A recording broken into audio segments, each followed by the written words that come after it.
예, CBS 박종현 판승부 함께하고 계십니다. 자, 노열정렬 함께하고 계시는데요. 아까 제가 국민의힘 당사 그 바뀌었다고요? 아 네. 그 빗금 붙어 있던 예. 그러니까 국민의힘의 간판을 가리고 있던 예. 그 간판을 뗐다라고 합니다. 아. 그러니까 작업하는 게 아까 사진에 찍혔었고요. 예. 아마 지금쯤 다 마무리가 됐을 것으로 보이는데요. 아, 국민의힘 당명으로 일단 지성까지 간다는 게 거의 확정이군요. 기정사실화된 게 아닌가 예, 됐다고 하면. 실시간으로 네. 우리 과구심 야당 반장께서 확인해 주셨습니다. 아, 예, 감사드리고요.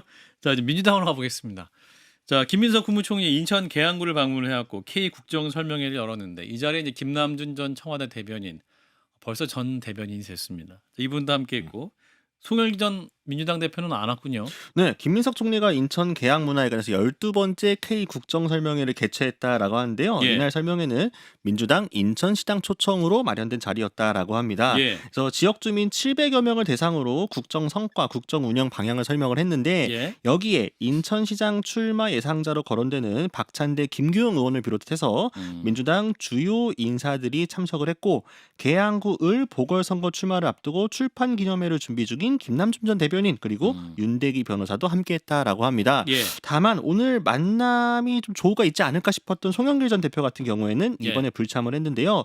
이 취재를 보면 아들의 로스쿨 졸업식 일정과 겹쳐서 이제 불참했다라고 하는데 민주당 내에서 벌써 교통 정리 차원에 들어간 거 아니냐 이런 해석도 따라 나오고 있습니다. 일정 교통 정리까지는 안 할 거 아니에요. 그러니까 이제 출마 교통 정리가 벌써 하는 것 그 아니냐 이런 계양을 안 갈 수도 있다. 네 그런 식의 이야기가 물론 호사가들의 얘기입니다만 예, 보도에 나왔습니다. 호사가 노 변호사님 네. 어떻게 정리되고 있어요?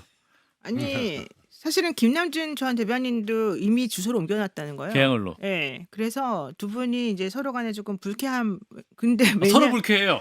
왜냐면은 송영길 대표는 내가 무죄를 확정받은 날 어. 사실은 내가 여기 간다라고 선언하고 복당까지 신청했는데 그날 그날 또 우리 하필이면은 대변인이 나 대변인 그만둡니다. 나 개항을 갑니다. 기자들한테 해버리니까. 말한 것 같죠. 네, 예. 그러니까 이게 뭐야 이러면서 사실은 그 남명신 사모님이 되게 화가 많이 났었다 이런 후문까지 들려요. 예, 이제 예의가 아니지 않느냐 뭐 이런 얘기가 아니지 들렸다는 않느냐. 거예요. 보란 듯이 했다. 예, 그런데 이제 그건 아니었던 것 같고 김남준 대변인 입장에서는 본인이 이제 또 거기 신청해야 되는 그 시간 기간이 있지 않습니까? 아, 그래요? 그것 때문에 이제 본인은 어쩔 수 없었다 뭐 이런 주장을 하고 있어서 뭐가 진실인지는 모르겠는데 예. 어쨌든 제가 알기로는 금요일날 저녁에 둘이 만났다는 얘기가 있어요. 오, 송영길 전 대표와 예, 김남준 예, 대변인이 그래서 원래 만나가지고 둘이 좀 해결할 좀 해봐야 되지 않겠냐 이런 얘기까지 했었었고 근데 이제 공식적으로는 만난 건 아니고 비공식적으로. 뭐죠? 그럼 이거 노영 변호사님 취재해 주신 거네. 예, 그건 취재 영역이긴 한데 예. 어쨌든 그날 만났다는 얘기인 것이고 또 하나는 그래서 결국엔 이제 교통 정리를 해야 되는데 여기서 제일 중요한 변수가 박찬대 의원이다. 박찬대 의원이 인천 인천 연수 연수. 갑이니까 그 인천 연수 갑이든 계양 을이든 간에 민주당 입장에서는 민주당 사람이 당선이 되는 게 중요하잖아요. 네. 그러다 보니까 만약에 김남준 대변인을 인천 연수 갑으로 보낸다?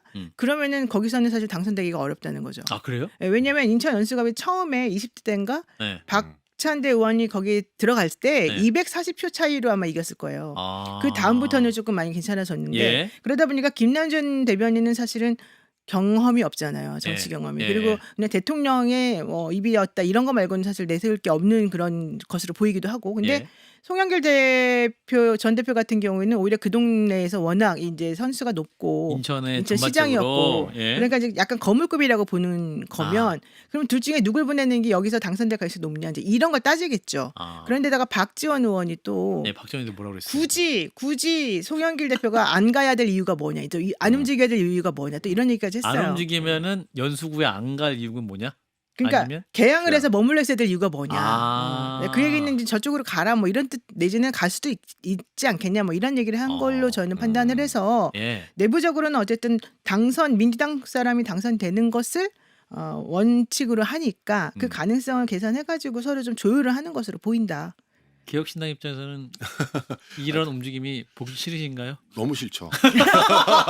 뭐 이미 뭐 무조건 된다 이런 전제로 너무 얘기가 돼 거만해. 있고 너무 오만하게. 뭐 송영길 전 대표 같은 경우에는 사실은 뭐 증거가 있지만 네. 증거가 오염돼서 무죄인 거지 증거가 없어서 무죄는 아니잖아요. 그런데 뭐 또 거기 정치권에 또 나와서 국민들한테 선택을 지금 무죄 확정 받은 것도 검찰이 항소 포기해서 확정 받은 건데 대법원 상고 포기해서 그런데 뭐 그렇게 자랑할 만한 것은 아니지 않습니까? 그러면 좀 정치권에 있는 정치인들이 그런 모습은 좀 자숙하는 모습을 보여야지 마치 위법 수집 증거로 증거가 없어가지고 증거 능력이 없어져가지고 그렇게 된 건데 마치 뭐 전혀 정말 무죄, 예? 정말 자기는 아무런 죄가 없는 것처럼 행동하는 것도 문제라고 생각하고요.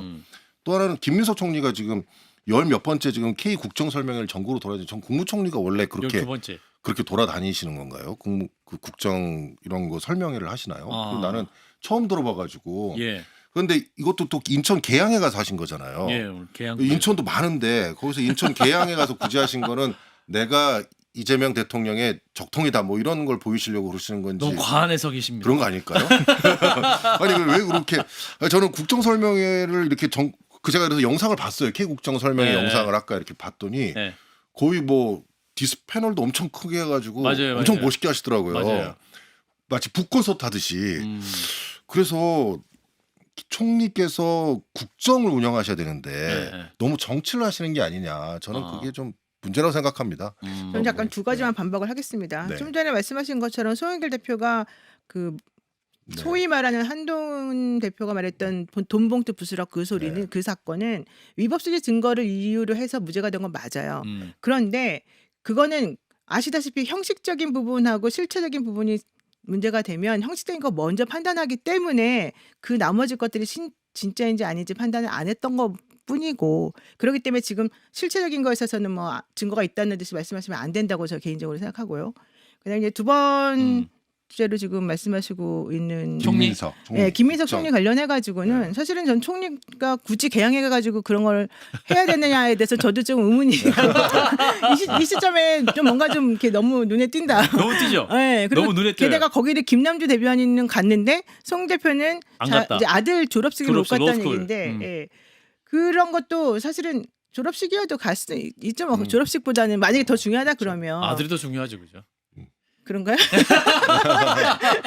근데 아닙니다. 어쨌든 그래서 예. 저는 김민석 총리가 이제 그렇게 행보를 하는 것이 어떤 메시지를 줄 가능성이 매우 높은 상황에서 굳이 그렇게까지 할 필요는 사실은 이제 없다고 저는 판단을 해요 개인적으로는. 예. 근데 그렇게 한 이유는 아무래도 이제 김남준 대변인에게 좀 힘을 실어주기 위해서가 아니었을까. 그러니까 뭐 민주당 인천시당에서 초청을 했다고는 합니다. 그러니까 인천시당에서 초청을 해서 이제 국무총리가 응한 것이라고 보는데 이런 건 김민석 총리가 최근에 이제 당정 일치 그가 중요하다 이렇게 말씀하고 있네요. 네, 그러니까 오늘 공개된 인터뷰기는 한데 실제로 네. 인터뷰한 건 지난 19일이었다고 합니다. 예, 동아일보였고요. 여기서 이 당이 대통령과 차별화해서 국정과 정권 재창출에 성공하는 것은 불가능하다라고 지적을 했고요. 예. 노무현 문재인 정부가 연속 집권으로 이어지지 못했는데 거기에는 다 당정 관계에 불협화음이 있었다라면서 좀 의미심장한 말을 남겼고 이런 가운데 이재명 대통령 팬카페인 제명인의 마을에서 정청래 대표와 이성윤 최고위원을 투표를 거쳐 카페에서 강제로 퇴장시켰는데 이걸 쓰고도 지금 여러 가지 이야기가 나오고 있는 중입니다. 그 제명인의 마을 그 카페 장이 누구예요? 카페 매니저가 따로 있죠. 매니저가 따로 있어요. 네, 이 매니저가 이제 투표를 올렸고 전체 투표를 했더니 예. 1,001표가 찬성, 230표가 반대. 나가라. 여가에서 나가라가 이렇게 되었고 그래서 매니저가 쓴 글도 좀 의미심장했는데 예. 분란을 만들고 아무것도 책임지지 않는 당대표. 사퇴하라 외쳐보지만 너희들은 지져라 하는 태도. 이 한술 덧더 정치검찰 조작기소 대응 특위수장으로 이성윤을 임명하며 분란을 가중시키는 행위 더 이상 용납할 수 없다라고 이야기했습니다. 예. 제명인의 마을 근데 회원 수가 몇 명이에요? 저도 좀 정확히 이게 사실 가입이 생각보다 그렇게 엄청 열려 있지는 않습니다. 미리 그래요? 가입되는 계좌도 있기는 한데 예. 아마 들어가면 전체 인원수 뜰 것 같긴 한데 이제 예. 요거까지는 파악을 못했습니다. 그러니까 이제 투표 모수가 1,200표여가지고 거의 그 여론조사 표본이랑 거의 비슷한 것 같아가지고 여쭤봤습니다. 자, 근데 굉장히 지금 민주당 내 지지층 내부에서 뭔가 분열 혹은 갈등 이런 움직임이 좀 있네요. 개혁신당은 어떻게 보세요? 어쨌든 뭐 개혁신당은 그런 갈등이 없어가지고요. 그래서 저희는 갈등이 그런 거는- 없습니까? 갈등이 없습니다. 뭐 저희는 갈등이 없는데 예. 어쨌든 이 민주당의 이런 갈등은 기본적으로 여기에 권력이 있기 때문에 그러겠죠. 그래서 나중에 또 향후 미래 권력을 가지고 다투기도 하고 현재 권력을 가지고도 서로 영역 다툼을 하는 것 같습니다. 근데 어쨌든 이번에 팬카페의 제명인의 마을 얘기를 생각을 해보면 요즘은 팬덤 정치가 정치인을 좋아하는 팬덤이 순수하지 못한 것 같습니다. 어떻게 보면 팬덤이 정치인을 움직이고 정치를 좌지우지하고 지금도 정청래 대표를 강퇴시킴으로써 뭔가 예. 메시지를 주고 자신들이 뭔가 이 판을 흔들 수도 있다라는 이런 생각을 하는 것 같아가지고 예. 약간 좀 씁쓸한 면이 있습니다. 이게 정치인들이 하는 모습을 보고 비판할 수는 있는데 그 비판의 수위를 좀 벗어나는 게 요즘은 너무 좀 심화되는 것이 아닌가 좀 생각이 드네요. 대명인의 마을 회원수가 20만 7천 명이래요. 20만 7천 명. 굉장히 많네요. 아, 맞네. 근데 아마 이제 이번에 이런 사태를 가지고 분노하거나 뭔가 의사 표현하거나 적극적으로 행위하는 사람들은 아무래도 이제 반청일 가능성이 높은 거죠. 반청청래? 네, 그렇죠. 그러니까 친명 반청 이제 이런 것으로 연결이 되지 않겠습니까? 예, 예. 그러다 보니까 사실은 1,001명이 뭐 찬성해서 내쫓은 건데. 압도적이에요. 예. 그 제명이나 말해서 당원권 정지한 거래요. 그러니까요. 근데 뭐 그게 그 당 대표 재신임 안 한 거네. 여기서 제명이나 마을 자체적으로. 가처분도 안 됩니다. 여기. 근데 사실 저는 정청래 대표가 조금 이런 부분에 있어가지고 요즘 되게 사실 출판 기념회 다니시느라 바쁘시거든요. 아. 어제도 제가 사실은 만나 뵀었었고 아, 그래요? 그저께도 진짜 되게 자주 만나봤어요. 근데 어. 그 이런 건 별로 신경을 좀 덜 쓰고 계신 것 같기는 한데 예. 이게 지금 공소 취소 모임 있잖아요. 공치모. 아, 그거- 80여 명. 예, 그거하고도 또 연결이 돼요. 아하. 왜냐하면 공치모가 처음엔 87명으로 이제 시작을 했다가 네. 오늘 아마 출범식을 한 것 같아요. 105명으로 출범식을 했대요. 예. 들어가 있다가 명단에서 빼달라고 한 분이 또 이제 몇 명 있었었고요. 근데 저는 그렇게 뭐 이재명 대통령에 대한 공소 취소는 다 민주당 당원이나 민주당 의원이면 다 바랄 거라고 생각하거든요. 예. 근데 굳이 그거를 그렇게 모임을 이제 만들었다고 하는 것은 왜 그러냐 이제 물어봤더니 예. 대표가 너무 안 움직이더라 그런 얘기를 하는 거예요. 근데 왜냐하면 지금 이번에 윤석열 씨에 대한 그 판결을 선고하면서 지규현 부장이 판결문에다 그렇게 썼잖아요. 결국에는 수사는 할 수 있는 것이다 뭐 이런 식으로. 예. 그러다 보니까 이게 조희대 대법원장까지 연결이 돼버리고 조희대 대법원장 등등은 지금 현재 사법개혁하는 걸 되게 반대하고 있기 때문에 예. 이거를 또 하나의 카드로 써가지고 상황을 좀 이상하게 만들 수도 있겠다는 우려 때문에 걱정 때문에 지금 많은 분들이 이걸 만든 건데 예. 실제 이제 그러다 보니까 차라리 그러지 말고 당론으로 만들면 되는데 예. 이걸 굳이 몇 명은부터 만들어서 시작을 해가지고 뭔가 좀 갈라져 있는 것처럼 외양을 취하는 건 전 옳지 않다고 보거든요. 이제 그러다 보니까 이게 점점 왜곡되고 오해가 돼요. 근데 벌써 100명이 넘는 의원들이 여기에 대해서 찬성하고 그랬다면 저는 그냥 당 차원에서 이런 거를 해도 괜찮을 것 같아요. 왜냐하면 여기서 얘기하는 거는 국정조사를 해달라는 거였거든요. 수사 근데- 제대로 됐는지. 네, 수사를 그러니까 그 당시에 뭐 기소하고 그 이후에 또 이재명 대통령에 대한 파기환송까지의 그 네. 일련의 과정들을 아마 다 같이 보자는 건데 예. 저는 의원들은 국정조사 요구권이 있으니까 당연히 할 수 있다고 보거든요. 그럼 그거를 당 대표가 중심으로 해가지고 일사불란하게 움직이는 모습을 차라리 보여주면 괜찮은데 예. 마치 누구들은 하는 것 같고 누구는 거기 안 들어가면 안 하는 것 같고 이런 모양새는 좀 이상하잖아요. 그러니까 나머지 참여 안 하는 의원들은 그러니까. 그러면 대통령 생각 안 하는 사람. 그러니까 근데 그럴 리가 그런 거 없잖아요. 아니잖아요. 네, 그런 분들도 다 똑같은 마음일 거란 말이죠. 예, 예. 그러니까 굳이 그렇게까지 바깥에서 보기에 오해를 불러일으킬 만한 일을 할 필요는 없는 거죠. 노 변호사님 그런 것은 별로 바람직하지 않은 것 같다는 의견이신데. 그러니까 아니 전체적으로 보면은 그냥 당론으로 채택해서 당론으로 행동을 하면 해라. 되죠. 행동을 하면 유시민 되죠. 작가도 그 내가 미친 건지 저 사람 미친 건지 정말 나는 안 미친 것 같으니 너희들이 미친 거다 이렇게 그건 말했더니 너무 심한 발언이죠. 아니 왜 그런 모임이 생겨났는지는 뭐 충분히 이해가 되니까. 예. 개혁신당에서는 근데 어쨌든 뭐 공소취소 모임도 그렇고요. 예. 지금 공소취소 모임이랑 뭐 이런 거는 약간 이제 세력 간의 대립 과정에서 발생한 것 같긴 한데 그 이름에서 표현하는 것 자체가 결국은 우리가 이제 사법개혁이라고 얘기하는 그 예. 사법계약 세 가지하고 예. 같이 일맥상통합니다. 예. 그러니까 이재명 대통령을 어떻게 보호할 것인가로 일맥상통돼 있어요. 공소취소, 그 다음에 뭐 재판 소원, 그 다음에 대법관 증원, 이 모든 것들이 다 거기에 연결돼 있습니다. 법 왜곡죄까지 해서 예. 이런 것들이 국민을 위해서 법을 개정하고 국민에게 우리 법치국가로서 어떻게 한 발 더 나아갈 것인가를 고민하지 않고 예. 어떤 특정인을 보호하기 위한 노력을 한다는 게 지금 가장 큰 문제입니다. 지금 아니에요. 그거는 잘못되신 것 같아요. 공소취소 모임은 좀 별개로 이건 하지만 진짜 얘기해 보시죠. 이제. 진지하게 얘기해봐요. 예. 왜냐하면 사법개혁과 관련한 이 3대 법안 있잖아요. 예. 그 얘기 좀 이따 할 건데. 아 그래요? 예.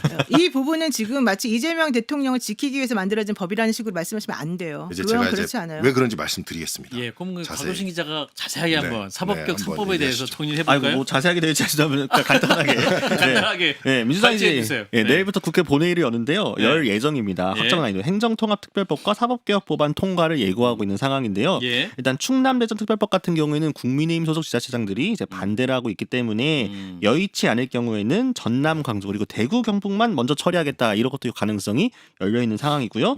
국민의힘은 필리버스터를 예고한 상황입니다. 이 때문에 오늘 정청래 대표가 장동혁 대표에게 회담을 요청을 했고 장동혁 대표는 거절을 했죠. 여기에 방금 말씀 나온 사법개혁법안 같은 경우 조희대 대법원장이 이거 헌법 개정 사안이다라면서 반대 입장을 다시 한번 밝혔는데요. 이 쟁점 법안을 놓고도 원내 갈등이 맞물려 있는데 법 왜곡죄의 경우에는 민주당 일각에서도 이 위헌 문제가 제기된 상태라고 해서 일부 문구 수정 가능성이 있는 상황이고 지금 법사위가 진행 중입니다. 예, 일단 대법관 증거 문제. 그러니까 한 몇 명, 20여 명 수준으로 늘린다는 거죠. 근데 26명. 이 26명. 부분은 어떻게 보십니까? 노 변호사님은 저는 증언해야 된다고 생각해요. 증언해요? 왜냐하면 지금 민사 같은 경우 심리 불속행 기각이 너무너무 많거든요. 거의 한 80%는 최소한 넘거든요. 근데 그렇게 되면 3심제가 제대로 이루어지지 않아요. 그러니까 많은 사람들이 2심에서 끝난다고 생각을 하고 있는 중인데 왜 그러느냐? 예. 판사가 모자라서 그렇다는 거거든요. 그 당시에 이 대법관 증언을 안 해주고. 그래서 저는 하급심 판사님들도 늘려야 되고 대법관도 많이 증언을 시키는 게 우리가 이제 제대로 재판받을 권리에 부합하는 것이다라고 생각을 하고 있어요. 예. 그리고 그 재판 소원 관련된 부분은요. 네. 이게 헌재하고 법원 간의 갈등 때문에 사실은 이제 이게 문제가 되는 건데 예. 1987년도에 이 헌재가 만들어질 때 법무부의 원래 안은 재판으로 기본권이 침해되는 경우에는 그것도 역시 소원할 수 있도록 하자, 헌법 소원할 수 있도록 하자였어요 원래가. 예, 예. 근데 그때 당시 대법원에서 그거 싫다 강력히 반대를 했죠. 그래서 사실은 그때 타협점으로 그러면 헌재에서 법원의 판결만은 소원할 수 있는 대상으로 넣지 말자 해가지고 만들어진 거예요. 근데 그러고 난 다음에 2년 후부터 이제 그 세금 문제 관련해 가지고 계속해서 문제가 터졌고 한 5개 정도가 계속 핑퐁 치면서 왔다 갔다 하는 건데 거기에서 또 얘기하는 거는 대법원이 얘기하는 거는 한정위원이라고 하는 이 변형 결정을 내리는 헌재의 결정에 대해서 우리가 따를 필요가 없다는 거였거든요. 이런 모든 것들을 생각해 본다면 그거는 개인에 대한 뭐 보호를 위한 그런 것도 아니고 이건 정말 필요한 그런 소원이 제도다. 재판소도 필요하다. 네, 당연히 필요하다고 저는 자, 봅니다. 일단은 우리 또 김종철 변호사님. 일단 이제 말씀하신 거 그런 취지로 하면 너무 좋죠. 이게 지금 그런 취지로 취지예요. 해야 돼요. 그런 취지예요. 그러니까 정치라고 하면 그런 취지대로 법을 만들어야 됩니다. 그런데 지금 하고 있는 건 전혀 그런 취지가 아니에요. 일단 왜 그러냐면 대법관 증언은 이미 지금 뭐 대법원장을 계속 흔들려고 하는 일들을 지금까지 계속 해왔지 않습니까? 파기환송 판결이 났으면 그 판결에 대해서 비판할 수는 있어요. 그런데 이미 그 사람의 그 대법원장을 계속 흔들고 지기현 판사가 뭐 룸사롱 간 거 가지고 흔들고 그 법원의 결정이 자신에게 맞지 않으면 그걸 정치적으로 계속 흔들고 있단 말이에요. 저는 대법관 증언의 문제 말씀하신 것처럼 실질적으로 법원의 과연 상고심 심리에 있어서 우리 국민들에게 어떻게 하면 신속하게 할 것인가에 대한 서비스. 그 시스템 관점에서 바라봐야 돼요. 예. 두 번째는 법 왜곡죄는 이건 나치 시대 때 했던 판사들을 처벌하기 위해 만든 법입니다.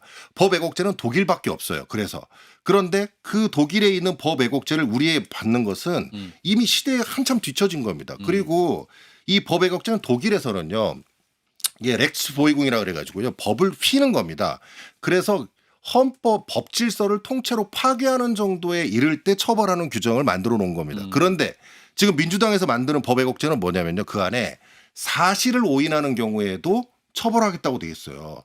사실 오인은 우리가 항소심에서 다투는 겁니다. 1심에서 잘못됐으면 항소심에서 바꿀 수 있어야 되잖아요. 그런데 만약에 민주당이 얘기한 대로 이 법 왜곡죄가 만약에 통과되지 않습니까? 그러면 항소심 갈 때 1심하고 2심이 결론이 다르면 전부 다 법 왜곡죄로 처벌될 수 있는 거예요. 누군가는. 그러니까 그런 법 왜곡죄를 만들 때에 일단 그 내용 자체가 시대착오적일 뿐만 아니라 그 내용도 명확성 원칙에 반하기 때문에 무조건 위헌입니다. 재판소원은 우리나라는 대법원이 하나죠.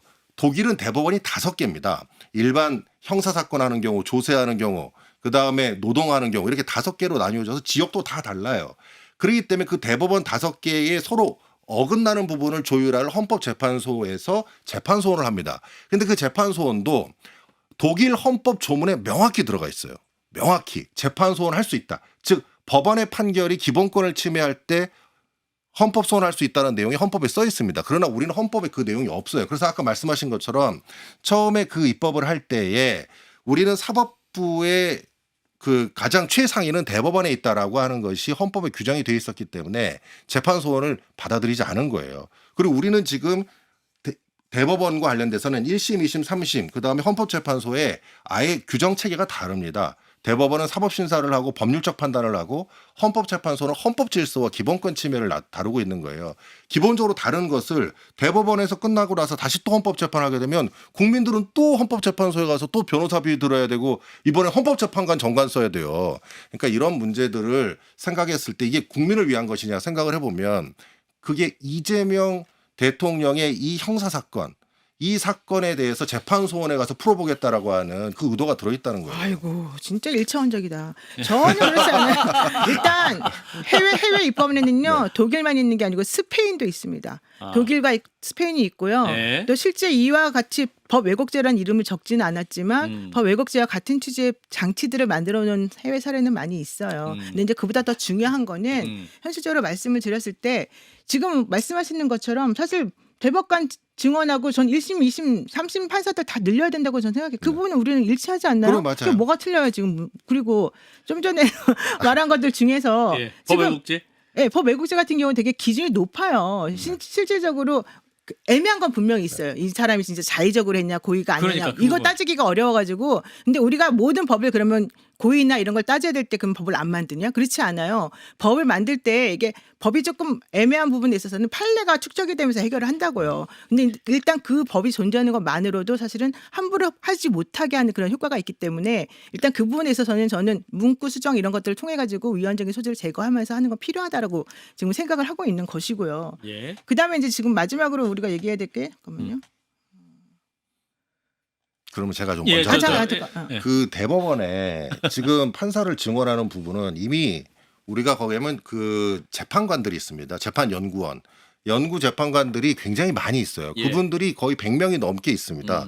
그 사람들을 통해서 심리를 하고 어느 정도 다 보고가 된 다음에 대법관들이 판단을 하고 있어요. 말씀하신 것처럼 대법관 수만 늘린다고 해서 전혀 심리가 빨라지지 않습니다. 오히려 그 대법관 한 명을 보좌하기 위해서 8명, 9명의 판사가 또 필요해요. 부장판사가. 그건 당연한 거예요. 그럼요. 그러니까 지금 12명을 늘리게 되면 또 몇백 명의 보좌진이 필요한 거예요. 아하. 재판 연구관과 별개로. 더 그럼 또 늘리면 재판이고 되죠. 또 늘려야 돼. 더 늘리면 되죠. 아니죠. 그런데 지금 현실적으로 지금 판사가 없는데 그럼 하급심에 있는 고등법원 판사 다 데려와야 되잖아요. 그러면 지금 안 그래도 지금 민사재판 제대로 안 되고 있는데 도대체 누가 판사를 누가 재판을 합니까? 그거는 지금? 과도기적인 거죠. 그거는 아니, 더 나은 제도를 만들기 위해서 어쩔 수가 없는 현실에 부분이 있는 거지. 상황에서 해결을 해놓고 그 다음에 해야지. 무작정 알겠습니다. 그렇게 하면 어떻게 그러면 합니까? 그런 식으로 따지면은 지금 현재 있는 거를 바꾸는 방법은 하나도 없는 거예요. 그거는 말이 안 되는 거고 예. 재판소원 10초? 문제 10초밖에 예. 그러면 안 되는데 20초? 네, 20초.